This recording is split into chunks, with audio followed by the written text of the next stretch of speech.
अस्सलाम वालेकुम दोस्तों, आप देख रहे हैं ऑडियो कुतुब खाना, जिसमें हम एम राहत का उर्दू नावल काला जादू की ऑडियो पेश कर रहे हैं। जिन दोस्तों ने अभी तक इस चैनल को सब्सक्राइब नहीं किया वो जल्दी से सब्सक्राइब करें और बेल आइकन दबा दें ताकि आने वाली अच्छी अच्छी वीडियो आप तक पहुंचती रहें। शुक्रिया। चलिए शुरू करते हैं। बाहर कोई बुला रहा है, आवाज सुनाई दी और मैं हड़बड़ा कर उठ गया। कुछ फासले पर इकराम सो रहा था, जगाने वाला नजर नहीं आया। अलबत्ता कुछ फासले पर एक साया सा महसूस हुआ जो आगे बढ़ रहा था। अल्फाज भी सुने थे मैंने, पाँव पर लमस का एहसास भी था। सोते हुए जहन ने चंद लम्हों में कोई फैसला किया, लेकिन फिर फौरन ही बात समझ में आ गई। अल्फाज अभी तक मेरे कानों में गूंज रहे थे। मैंने जल्दी से आंखें भेज कर जहन को झटका और फिर मस्जिद के दरवाजे की जानिब चल पड़ा। बिल्कुल दुरुस्त बात थी। बाहर मैंने एक बैलगाड़ी देखी, एक आदमी भी इसमें सवार था। मैं जल्दी से आगे बढ़कर बैलगाड़ी के नजदीक पहुंच गया और मैंने बैलगाड़ी में बैठे हुए शख्स को सलाम किया। जवाब में वालेकुम अस्सलाम सुनाई दिया और फिर इस शख्स ने कहा, बैठ जाओ, तलबी हुई है, चलो आ जाओ, देर न करो। एक अजीब सा तहकमाना अंदाज था। एक लम्हे के लिए जहन सोच में डूबा रहा, फिर किसी एहसास ने गाड़ी में ला बिठाया। बैलगाड़ी हाँकी जाने लगी थी और मैं अपने जहन से नींद के असरात दूर करने की कोशिश में मसरूफ था। बार बार आंखें फाड़ फाड़ कर बैलगाड़ी चलाने वाले की सूरत देखना चाहिए, लेकिन पता नहीं बिनाई में कोई फर्क आ गया था या फिर आंखें रात की तारीकी की वजह से सही सूरत हाल का अंदाजा नहीं कर पा रही थी। बैलगाड़ी हाँकने वाले के खदोखाल एक बार भी वाजिया नहीं हो सके। सीधा सादा सा मामूली सा लिबास बदन पर था और वो अपने काम से काम रखे हुए था। मैं गहरी सांस लेकर खामोश हो गया। ज्यादा तजस्सुस भी बेहतर नहीं था। मध्यम मध्यम रोशनियां घरों से झांक रही थीं और रात के इस पहर का सही अंदाजा हो रहा था। इंसान की फितर में तजस्सुस बेपनाह होता है, लेकिन बाज़ औक़ात जरूरत से ज्यादा तजस्सुस भी मसाइल का बायस बन जाता है। जिस गैर मुतवक्को अंदाज में ये सब कुछ हुआ था, इसने कुछ देर तक तो अपने शहर में जकड़े रखा। फिर गुजरते हुए लम्हात के साथ मैंने अपना जहन आजाद छोड़ दिया। जोलापौर की रोशनियां पीछे रह गईं। अब दोनों सिमत खेत थे और इनके दरमियान एक पगडंडी पर यह गाड़ी चल रही थी। कोई 1.5 घंटे ये सफर जारी रहा। बदन को खूब झटके लगी और होश व हवास अब बिल्कुल बेदार हो गए। गाड़ी चलाने वाला बिल्कुल खामोश था। मैंने भी खामोशी इख्तियार किए रखी। फिर काफी फासले पर दरख्तों के झुंड नजर आए और इनके दरमियान मध्यम मध्यम रोशनी, अजीब सी सफेद रोशनी। मैंने एक गहरी सांस ली। गाड़ी का रुख इसी जानिब था। कुछ देर के बाद वो दरख्तों के झुंड के पास पहुंचकर रुक गई। लोग महसूस हो रहे थे। सफेद सफेद साए इधर से उधर जा रहे थे। मैं भी गाड़ी के नीचे उतर आया और गाड़ी वाला मेरी रहनुमाई करता हुआ दरख्तों के झुंड के बीच से ले गया मुझे। यहाँ एक जगह साफ सुथरी करके इस पर कालीन बिछाया गया था और मेरे पहुंचने के बाद वहां गर्दिश करते हुए तमाम साए गोल दायरे की शक्ल में बैठ गए। इन्होंने गर्दनें झुका ली थीं। मैं भी आहिस्ता आहिस्ता कदम उठाता हुआ इनके दरमियान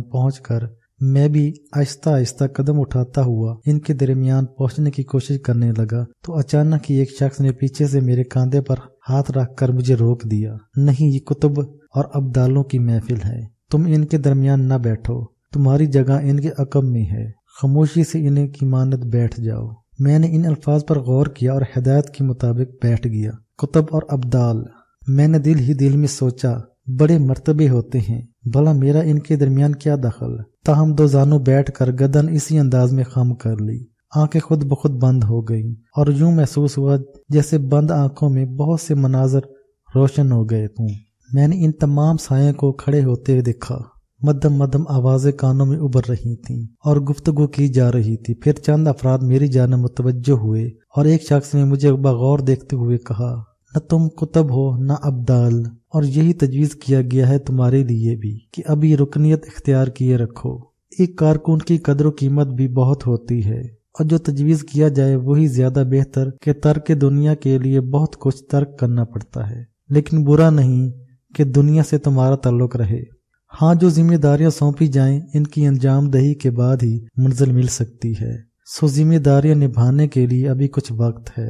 वक्त मुख्तसर नहीं होता, सोच मुख्तसर होती है, अमल तवील, और इस अमल तवील से गुजरे बगैर कुछ नहीं मिलता।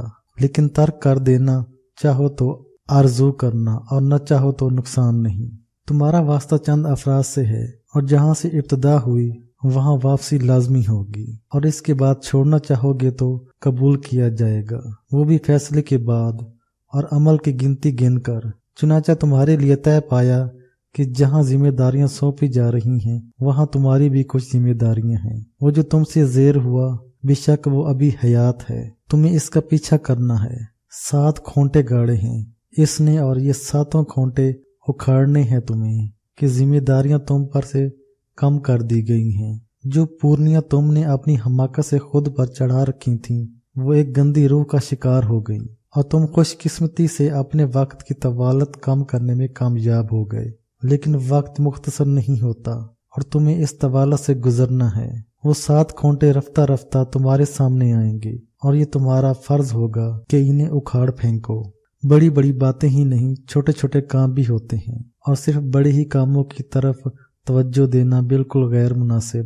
سو یوں کرو کہ چل پڑو، اور اسے ساتھ رکھنے میں کوئی حرج نہیں ہے، کم از کم اس وقت تک جب تک کہ ایک شیطان اس کا پیچھا کر رہا ہے۔ تمہیں اس کی مدد کرنی ہے، اسے بچائے رکھو، اور جو چھوٹے چھوٹے ضرورت مند تم تک پہنچیں ان کی ضرورت میں کام آؤ۔ لیکن خاموشی سب سے بہتر ہوتی ہے، اور تمہیں ہر کام خاموشی ہی سے کرنا ہے۔ خبردار، کسی ستائش سے نڈال نہ ہو جانا کہ وہیں سے برائی کا آغاز ہوتا ہے۔ ہاں، دلوں کو رکھنا بھی ایک عبادت ہے، اس سے گریز نہ کرو، اور جو دل میں آئے اسے زندہ رکھو۔ ابھی تمہیں قتل کی اجازت نہیں ملی ہے، اس کے لیے تو بڑے مدارج طے کرنا ہوتے ہیں۔ بس اتنی ہی ذمہ داریاں تھی تمہاری۔ واپسی میں وہ جگہ چھوڑ دو، اور ضروری نہیں کہ تم اس کا اعلان کرو کہ لوگ معصوم ہوتے ہیں اور عقیدت وسیع، لیکن اس میں کچھ برائیاں بھی شامل ہوتی ہیں، اور تمہیں اس سے گریز کرنے کا حکم دیا جاتا ہے۔ بس آپ واپسی اور نہ سمجھ پائے ہو تو سمجھا دیا جائے گا کہ ابھی طالب علم ہو اور علم کے سمندر سے ایک قطرہ بھی حاصل نہیں کر سکے، تاہم جو فرض پورا کر رہے ہو اس کا صلہ ضرور ملتا ہے، سو ملے گا، بس آپ جاگ جاؤ۔ مجھے زوردار جھٹکا لگا اور یوں محسوس ہوا جیسے اچانک کی بلندی سے نیچے گر پڑا ہوں۔ اسی طرح 2 زانوں بیٹھا ہوا تھا، لیکن آنکھوں کے سامنے وہ جھنڈ نہ تھا، اور نہ وہ روشنی، اور نہ ہی ابدالوں کی محفل، بلکہ جہاں مسجد میں سویا تھا وہیں جگہ تھی، اور کچھ فاصلے پر اکرام نظر آیا تھا۔ کچھ دیر دل و دماغ سنبھالتا رہا، دوبارہ آنکھیں بند کر لیں، اور ذہن میں وہ ہدایات تازہ کرنے لگا جو دی گئی تھیں۔ یہاں سے روانہ ہونا تھا۔ فیصلہ کیا کہ فجر کی نماز سے فراغت حاصل ہوتے ہی سفر کا آغاز کر دوں گا۔ فجر کی اذان دی تو اکرام جاگ گیا۔ کچھ دیر کے بعد نمازی آنا شروع ہو گئے۔ نماز پڑھی اور پھر اکرام کو صورتحال سے آگاہ کرنا ضروری سمجھا۔ اکرام، یہاں سے چلنا ہے۔ کہاں مسعود بھائی؟ اللہ کی زمین وسیع ہے، بے شک، لیکن کب؟ اب سے چند لمحات کے بعد۔ اوہ، تیاریاں کروں؟ تیاریاں کیا کرنی ہیں، بس اٹھیں گے اور چل پڑیں گے۔ نمازی ایک ایک کر کے چلے گئے اور میں اکرام کے ساتھ خاموشی سے باہر نکل آیا۔ پھر ایک سمت اختیار کر کے ہم تیزی رفتاری سے چل پڑے۔ ذہن آزاد چھوڑ دیا تھا، رفتار تیز تھی۔ چلتے رہے، دوپہر ہو گئی، دھوپ چلچلا رہی تھی، گرمی کے مارے بدن جلا جا رہا تھا، ایسی شدید پیاس لگ رہی تھی کہ چکر آنے لگے تھے۔ پھر یک بیک اکرام نے کہا، وہ مسعود بھائی، وہ۔ میں نے اس کے اشارے پر نگاہ دوڑائی۔ بہت دور گہرائیوں میں کچھ درخت نظر آ رہے تھے۔ میں نے ادھر کا رخ کرنے سے اعتراض نہیں کیا، لیکن کافی فاصلہ طے کرنا پڑا تھا۔ خدا کی قدرت کا تماشا نظر آیا۔ در حقیقت اسے چشمہ حیات کہا جا سکتا تھا۔ بے آب و گیا چٹانوں میں انسان سے اللہ کی محبت کا جیتا جاگتا ثبوت تھا۔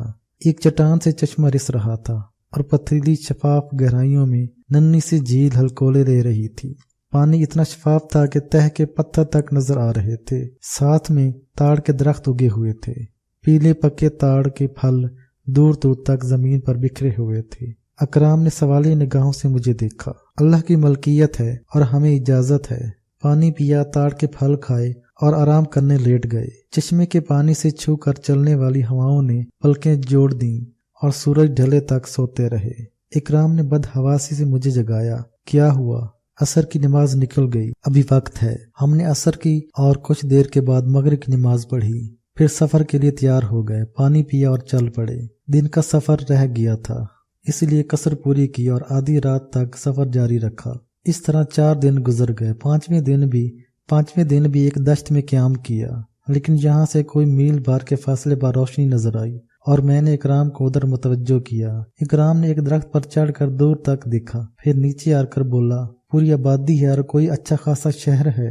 कैसे अंदाजा हुआ? वो जो रोशनी सामने नजर आ रही है किसी कदर बुलंदी पर है। इसके पस मंजर में बहुत सी रोशनियां जल रही हैं। आसमान पर इनका अक्स यहाँ से भी महसूस किया जा सकता है। गोया हमारी मंजिल यहीं आना था हमें, शायद, मैंने पुरख्याल अंदाज में कहा। फिर इकराम से पूछा कि आगे बढ़ने की हिम्मत है?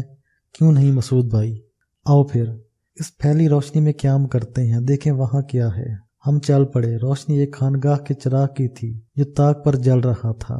पहाड़ी पत्थरों को चुनकर एक बुलंद कमरा सा बनाया गया था जिसका दरवाजा बंद था। इन्हीं पत्थरों का एक कद आवर दीवारों वाला अहाता बनाया गया था जिसमें किसी इंसान का पता नहीं था। अलबत्ता कुछ और चीजें यहाँ मौजूद थीं। मसलन एक सिमत पत्थरों ही को चुनकर एक चबूतरा सा बनाया गया था। दूसरी सिमत चंद मटके रखे हुए थे जिनमें पीने का पानी था, क्योंकि गिलास और पानी निकालने वाला बर्तन भी वहां मौजूद था। अहाते की वसत अच्छी खासी थी। चंद दरख्त भी लगे हुए थे जिनकी छांव जमीन पर फैली हुई थी।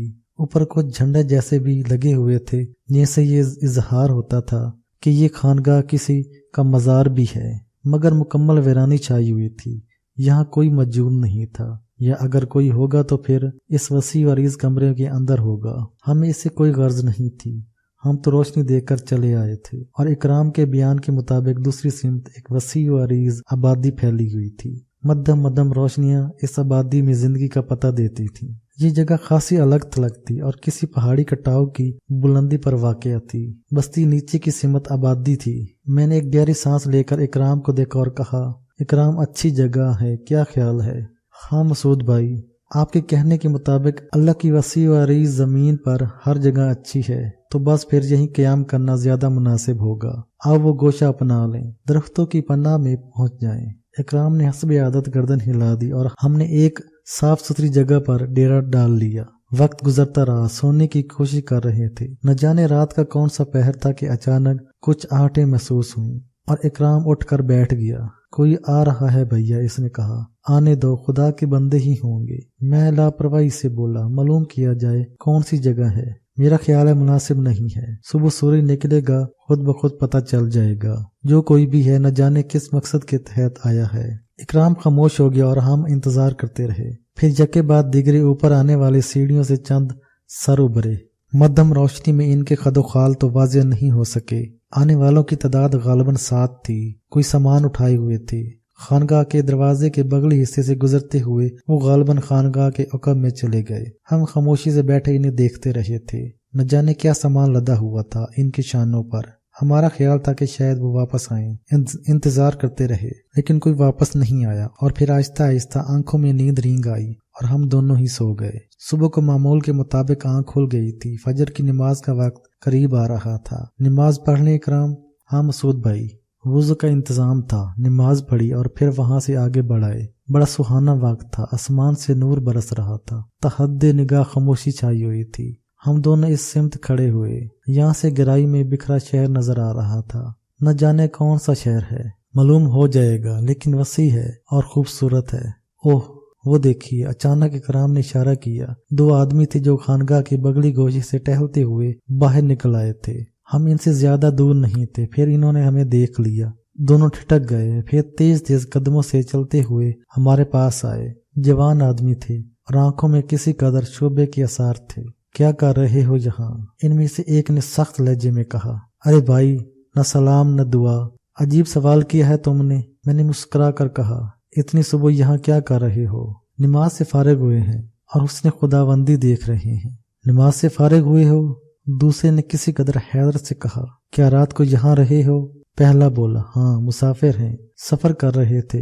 रोशनी देखकर इधर आ गए और फिर यहाँ पड़े रहे। कहाँ थे? इस दरख्त के नीचे। कहाँ से आए हो? जोलापुर से। इस खानकाह के बारे में क्या जानते हो? अभी तो कुछ नहीं, तुम पहले इंसान नजर आए हो, तुमसे यहाँ के बारे में पूछना चाहते हैं। दोनों ने एक दूसरे की शक्ल देखी। फिर एक बोला, बड़ी गलती की है तुमने यहाँ रात गुजार कर। क्यों? मैंने हैरत से पूछा। ये बहुत खतरनाक जगह है, मगर हमारा ख्याल तो था कि ये किसी बुजुर्ग का मजार है। ये झंडा और ये वो तो ठीक है, ये भूरे शाह का मजार है, लेकिन क्या?